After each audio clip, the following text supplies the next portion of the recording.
أشرف الأعراب والعجم خير من يمشي على قدمه.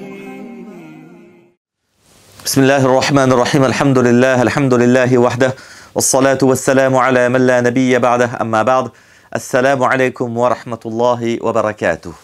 Cours de Sira, donc biographie du prophète d'Allah sallallahu alayhi wa sallam. Lors des derniers cours, si vous vous rappelez, eh bien, on avait vu en détail l'année de la tristesse, les trois grands événements, la mort de Abu Talib, le décès de Khadija radiyallahu ta'ala anha et le voyage à Taif. Ensuite, on a fait quelques cours sur Al-Isra wal-Mi'raj, ce voyage extraordinaire de Makkah jusqu'à Bayt al-Maqdis et ensuite de Bayt al-Maqdis jusqu'aux cieux et à la rencontre d'Allah subhanahu wa ta'ala. Après ces événements fantastiques-là, eh bien, on doit malheureusement revenir sur terre. À Makkah, maintenant, Abu Talib n'est plus. Abu Talib, il est mort. Et les relations avec Abu Lahab, le nouveau chef des Banu Hashim, se sont à nouveau détériorées, comme on l'a vu. Les Qurayshites sont en ébullition. La situation politique des musulmans et des musulmanes à Makkah est difficile. Et le fait de dire que c'est difficile, c'est très clairement un euphémisme.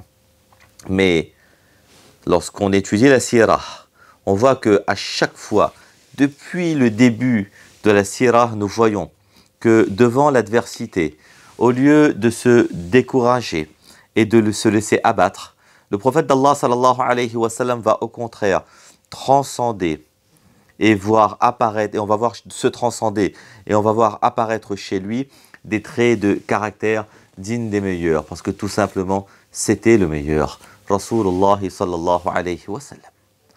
Toutes les conditions sont donc maintenant réunies pour ce qui va être considéré comme l'avancée politique majeure de la Sira. La ligne de démarcation entre les deux grandes époques de la Sira, le turning point. Il y a deux grandes époques de la Sira, période mécoise et la période médinoise. Et donc, on ne va pas tarder à conclure cette première grande période. L'époque mécoise, donc, ne va pas tarder à connaître sa conclusion et la période médinoise va pouvoir commencer. Avant cela, il y a encore quelques événements et encore quelques années. Voyons comment est-ce que cela va se dégoupiller. Parce que ce qui est surprenant, nous, a posteriori, on sait qu'en l'an 10, 11 de l'Hégire, de la prophétie, on ne va pas tarder à aller à Médina. Mais dans l'absolu, lorsqu'on rentre dans l'histoire et lorsqu'on suit l'histoire au jour le jour, c'est que malgré qu'on soit si proche dans le temps, eh bien on semble si loin dans les événements. Là où on s'était arrêté dans nos cours, et à ce moment de l'histoire, personne ne se doute que la situation va se décanter aussi rapidement. Mais Allah subhanahu wa ta'ala, il fait ce qu'il veut, quand il le veut. Wa makaru wa makar Allah, wallahu khayrul makirin. Que s'est-il donc passé? Et c'est la grande question. Que le prophète d'Allah sallallahu alayhi wa sallam, qui était humilié, qui était persécuté, qui était insulté à Makkah, se retrouve presque du jour au lendemain leader de facto de Yathrib, de l'autre côté de la péninsule arabique. Que l'autorité politique, sociale, morale et religieuse de la ville de Yathrib, eh bien, reviendront entre ses mains. Mais on a encore quelques temps avant d'arriver là-bas, bismillah subhanahu wa ta'ala. Notre problématique pendant les quelques prochains cours, c'est celui-là. Qu'est-ce qui s'est passé pour qu'on conclue Makkah et on va arriver à Yathrib et ensuite à Medina. Essayons de voir cela ensemble, bismillah subhanahu wa ta'ala. Rappelez-vous, à l'heure où je vous parle, le prophète d'Allah sallallahu alayhi wa sallam, il est rentré à Makkah après Taif, Isra al-Mi'raj, etc. Mais il est sous le protectorat d'un non-musulman de Mut'im ibn Adi. Et il n'est même plus considéré comme faisant partie des Banu Hashim à part entière, à cause, et ça on l'a vu en détail, à cause de son séjour à Taif. Il s'est lui-même mis en retrait des Banu Hashim. Depuis 7-8 ans déjà, il fait la da'wah, et c'est difficile. Et on l'a vu, comment est-ce qu'il y a eu énormément de difficultés. Le premier pas de ce changement majeur va prendre racine dans ce qu'on va appeler le traité de Aqaba. Qu'est-ce que le traité de Aqaba? On va le voir plus tard en détail, mais comprenez que Aqaba, c'est le nom d'un endroit juste à côté de Mina. Et on peut dire que cela se situe dans les plaines de Mina. Et c'est à cet endroit-là qu'il va y avoir un ou plusieurs traités. Et c'est à cause de l'endroit qu'on va appeler ces traités les traités de Aqaba. Mais avant de comprendre le traité de Aqaba, il faut faire un flashback et il faut revenir un peu en arrière. Comme je vous le disais, depuis maintenant le début de la da'wa publique, ça fait 7-8 ans, le prophète d'Allah sallallahu alayhi wa sallam faisait la da'wa à grosso modo 2 types de publics. Le premier public, c'était les habitants de Mecca, les habitants de la Mecque.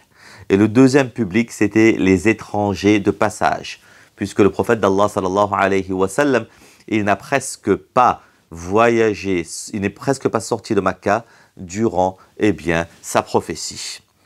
En ce qui concerne le premier public, les habitants de Mecca, si vous m'autorisez l'expression, on peut dire qu'on avait fait le tour. Et les conditions, comme on l'a dit, étaient de plus en plus difficiles à Mecca parce que les Banu Hashim risquent tôt ou tard de se retourner contre le prophète d'Allah sallallahu alayhi wa sallam. Le deuxième public, c'était les étrangers. Les étrangers, une petite partie d'entre eux, étaient ceux qui venaient à Mecca, d'autres tribus de la péninsule arabique, eux-mêmes, et ils voulaient entendre ce message. On a par exemple Tufayl ad-Dawsi, on en a parlé. On a quelqu'un que vous connaissez tous, dont vous connaissez tous le nom, Abu Zar Ghifari, radiyallahu ta'ala anhu, etc., etc. Et on a parfois des visiteurs de passage qui étaient commerçants, etc. Et on leur expliquait le message de la da'wa. Ça, c'est les étrangers. Mais la grande majeure partie de la da'wa aux étrangers, quand je dis étrangers, comprenez bien, hein, je parle des étrangers de Mecca, des gens non mécois, mais la plupart c'était des gens de la péninsule arabique, donc des Arabes. La majeure partie de la da'wa vis-à-vis de ce public-là se faisait en période de Hajj, de pèlerinage. Le pèlerinage existait déjà avant l'islam. Les tribus, ils venaient, ils se réunissaient pendant de longs mois à Mina, sur la plaine de Mina, comme aujourd'hui. Aujourd'hui, c'est divisé en continents. À l'époque, c'était divisé en tribus. Et le prophète d'Allah, sallallahu alayhi wa sallam, profitait de ces moments-là à la station de Mina, où il allait voir ces gens-là. Il était souvent accompagné de Abu Bakr radiyallahu ta'ala anhu, parfois de Ali ibn Abi Talib radiyallahu ta'ala anhu, et il allait présenter son message, faire la da'wa donc aux hujjaj, aux pèlerins à Mina. Et pour ce faire, il passait de tribu en tribu pour leur expliquer le message de l'islam et pour leur expliquer le tawhid de l'unicité d'Allah subhanahu wa ta'ala. Nous savons aussi que pendant cette époque-là où le prophète d'Allah sallallahu alayhi wa sallam allait à Mina rencontrer les autres tribus, certains Qurayshites, même à ce moment-là, lui mettaient des bâtons dans les roues pendant cette da'wa. Spécialement son oncle Abu Lahab, qui le suivait partout pour essayer, selon lui, Wallahu al-musta'an, na'oudhu billah, de réparer les dommages. Na'oudhu billah. Il disait que le prophète, mon neveu, il raconte n'importe quoi, Wallahu al-musta'an, et moi je veux réparer les dommages. Et donc, qu'est-ce qu'il faisait? Grosso modo, il passait derrière le prophète d'Allah sallallahu alayhi wa sallam et il parlait aux gens et au peuple à qui le prophète d'Allah sallallahu alayhi wa sallam avait parlé. Littéralement, il le suivait partout. Soit il se moquait ou le ridiculisait en direct, soit il passait derrière en disant « Il ne faut pas l'écouter, c'est mon neveu, moi je le connais. » Et il disait « Wallah al-musta'an » qui est sahil, majnoun, qui c'est un fou, c'est un sorcier, c'est un illuminé, quelqu'un qui a déjà fait beaucoup de dégâts dans notre communauté, etc., dans notre société à nous. Il ne faut pas l'écouter. Allah al-musta'an. Imaginez, la difficulté de la situation pour le prophète d'Allah sallam. C'est pas n'importe qui le suit et qui dit du mal de lui. C'est sa propre famille, c'est son propre sang, c'est son propre oncle Abu Talib. Et deuxièmement, imaginez un instant où ces gens-là, même s'ils écoutent le prophète d'Allah sallam, tout de suite derrière, quelqu'un d'autre de la famille Donc lui, il le connaît, nous, on ne le connaît pas. Et en plus, c'est le chef des Banu Hashim, l'un des chefs des Qurayshites. Et les gens, ils ne voulaient pas se mettre à dos les Qurayshites qui disent « Attention, hein, ne l'écoutez pas ». Imaginez aussi un exemple, comme ça, à toute proportion gardée, qu'un commercial qui vient chez nous et qui va vouloir te vendre un produit en disant que c'est comme ça, c'est comme ça, c'est comme ça. Et toi, tu es emballé par le produit peut-être. Il y a quelqu'un qui passe derrière pour te dénigrer en disant « Hey, attention, hein, moi j'ai acheté ce produit, moi je connais ce produit, je le connais ce commercial. Eh bien, c'est un voleur, c'est etc. » Peu de gens prendraient le risque d'acheter, Wallahu musta'an. Toute proportion gardée, on comprend donc pourquoi est-ce qu'il y a peu de tribus qui ont accepté le message du prophète d'Allah sallallahu alayhi wa sallam, même pendant ces moments-là. La question qu'on peut se poser, pourquoi donc est-ce que les Qurayshites ne voulaient pas le laisser tranquille? On peut se dire, eh bien si le prophète sallallahu alayhi wa sallam voulait partir ailleurs, eh bien qu'il parte. Au contraire, on serait, entre guillemets, débarrassé de ce problème. Eh bien pourquoi est-ce que les Qurayshites ne voulaient même pas le laisser tranquille? On peut se poser la question. Ils ne veulent pas accepter, ok, mais pourquoi ne veulent-ils pas que les autres entendent? Bien, il y a plusieurs raisons. La première raison, c'est, on en a déjà parlé en détail, c'est la jalousie et l'orgueil. Deux autres raisons quand même. La deuxième raison donc, c'est que Mecca, la Mecque, c'est le centre religieux historique. Centre religieux, centre politique et centre commercial de cette partie du monde. La Kaaba va entraîner le fait que politiquement, c'est eux qui sont les leaders, et donc commercialement aussi. Et on sait aussi que du fait de la Kaaba, les gens respectaient les Qurayshites. Et Allah il en parle dans le Coran, les ilafi Quraysh, les ilafihim rihlat ash-shita'i was-sayf. Lorsque eux, leur caravane partait, mais les voleurs, etc., les brigands n'osaient pas trop s'attaquer aux Qurayshites parce que quelque part, c'était un peuple qui avait la Kaaba et donc ils devaient respecter. Et donc la Kaaba leur donnait, le fait qu'ils soient leaders religieux, leur donnait des avantages politiques et commerciaux. Les Qurayshites en étaient très conscients. De fait, si le prophète d'Allah sallallahu alayhi wa sallam réussissait à faire accepter son message par une autre tribu ou par une autre ville, et ça avait le risque de faire effet boule de gomme, boule de neige, c'est qu'il y avait un risque que Mecca perde de sa superbe en ayant au moins un concurrent ailleurs. Et donc, ils ne voulaient même pas prendre ce risque. Ils voulaient, c'est eux qui le disent, couper le mal à la racine. Ils ne voulaient pas que ce message-là aille ailleurs et que d'autres personnes acceptent ce message. Troisième raison pour laquelle les Qurayshites ne voulaient surtout pas que les autres entendent ce message. Les Banu Hashim, en particulier, et les Qurayshites en général, étaient connus comme la meilleure et surtout la plus forte des tribus. Une des caractéristiques, un des révélateurs, une des conséquences de la force d'une tribu, c'est sa capacité à protéger les membres de sa tribu. Et c'était une honte lorsqu'un membre d'une tribu allait se plaindre de sa propre tribu et allait demander refuge ailleurs. Et là, quelque part, on dirait que c'est ce que le prophète d'Allah sallallahu alayhi wa sallam est en train de le faire. Et donc tout de suite, pour laver leur honneur, les Qurayshites venaient dire « Hey, il vous a dit ça, ça !» Ne le croyez pas, c'est un fou, Allahu musta'an. Il raconte des bêtises, etc., etc. Donc on comprend que même dans sa da'wa vis-à-vis des autres tribus, les Qurayshites faisaient tout pour dénigrer le prophète d'Allah sallallahu alayhi wa sallam. Pendant toutes ces années-là donc, le résultat de cela, c'est qu'il apparaît que très peu de gens ont répondu à son appel. Très peu. Et on peut comprendre pourquoi quand on voit l'effort de Abu Lahab et des Qurayshites en général, wallahu a'lam. Le prophète d'Allah sallallahu alayhi wa sallam les invitait à quoi? Les invitait les gens au tawhid. Il disait « Qul la ilaha illallah tuflihu » Dites la ilaha illallah et vous aurez le succès. Lorsqu'il s'adressait à des individus seuls, c'est ce qu'il leur disait. Et au début, même lorsqu'il parlait à des tribus en entier, il leur disait cela et il n'y avait pas d'autre chose. La ilaha illallah, Muhammadur Rasulullah. C'était tout comme message, wallahu a'lam. Il n'y avait pas d'autre monde, d'autres demandes, d'autres messages. Mais, à un moment donné, on va voir dans les textes un petit changement dans le discours du prophète d'Allah sallallahu alayhi wa sallam. On ne sait pas trop la date de ce petit changement. Mais très probablement, à partir de la mort de Abu Talib. Si vous permettez ce jeu de mots, la mort de Abu Talib a été à la fois un cataclysme et un catalyseur. À la fois un cataclysme et un catalyseur. Avant, lorsque Abu Talib était là, Abu Talib était encore vivant, on pouvait se fier à Abu Talib. On pouvait se, excusez-moi le terme, reposer sur Abu Talib. Il était là, chef des Banu Hashim, on n'avait rien à craindre des gens de la maison. Eh bien, le prophète d'Allah sallallahu alayhi wa sallam dans son message, c'était uniquement la ilaha illallah, vous aurez le succès. Uniquement da'wa, c'est tout. Il n'y avait pas de raison quelque part pour le prophète d'Allah sallallahu alayhi wa sallam de partir ailleurs.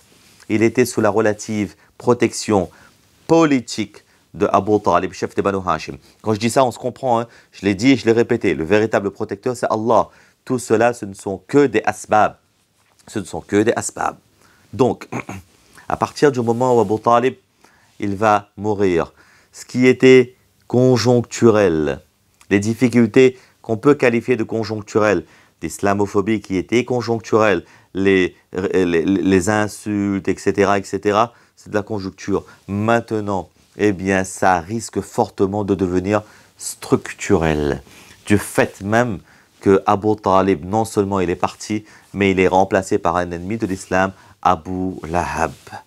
Et lorsqu'on analyse les narrations, on perçoit un changement, une incurvation dans le discours du prophète d'Allah sallallahu alayhi wa sallam à partir de cette date. D'ailleurs, et on le répétera jamais assez, le voyage vers Taïf aussi prend appui sur cette raison. Tout ça, c'est ordre de la part d'Allah, on n'en doute point, mais en tout état de cause. À partir du moment où on n'a plus d'assises à Makkah, il est peut-être l'heure de partir ailleurs et d'asseoir la da'wa ailleurs. Peut-être Taïf. Si ce n'est pas Taïf, peut-être une autre tribu parmi les tribus que l'on rencontre parmi les gens de Madina, wallahu a'lam. Et donc désormais, lorsque le prophète d'Allah sallallahu alayhi wa sallam va s'adresser à une tribu, en plus de la da'wa habituelle, qui reste le message de base, qui reste le message fondamental, قُلْ لَا إِلَهَ إِلَّا اللَّهُ تُفْلِحُ قُلْ لَا إِلَهَ إِلَّا اللَّهُ تُفْلِحُ. D'ailleurs, le da'i ila Allah, celui qui appelle Allah subhanahu wa ta'ala, il ne demande pas de ajr, il ne demande pas de récompense par rapport à cela, et c'est absolument pas ce que va faire le prophète d'Allah sallallahu alayhi wa sallam. Mais le prophète d'Allah sallallahu alayhi wa sallam, en même temps, il analysait, il voyait, il prospectait aussi parmi les tribus. S'il y en a qui acceptent la da'wa, est-ce qu'il y a possibilité, eh bien, que nous aussi, on part et on change de protectorat, parce que c'était le système politique de l'époque, et donc chercher une terre d'asile, un adoptant, pour pouvoir continuer ce travail de da'wa là. Et vous le savez, ce travail de din, eh bien, il faut une certaine assise. Il faut que, eh bien, qu'on soit relativement bien installé pour pouvoir faire ce travail de din là et ce travail de da'wa. En d'autres termes, il recherchait au minimum une alliance qui lui apporterait sa liberté d'action. Et comme je vous l'ai dit, une espèce d'asile politique. C'est pour cela, et on va le voir dans le prochain cours, Inch'Allah, que le prophète d'Allah sallallahu alayhi wa sallam, il va probablement aussi, dans son discours, chercher, prospecter, peut-être même demander si certains acceptent l'islam, et on va le voir que c'est cela qui va faire la différence dans le traité de Aqaba.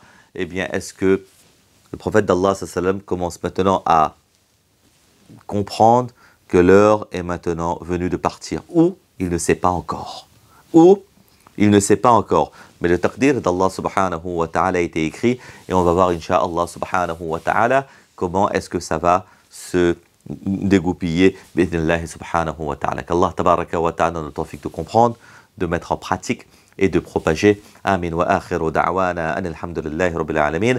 Fajazakumullah wa barakallahu fikum. Wassalamu alaykum wa rahmatullahi wa barakatuh. يا رسول الله محمد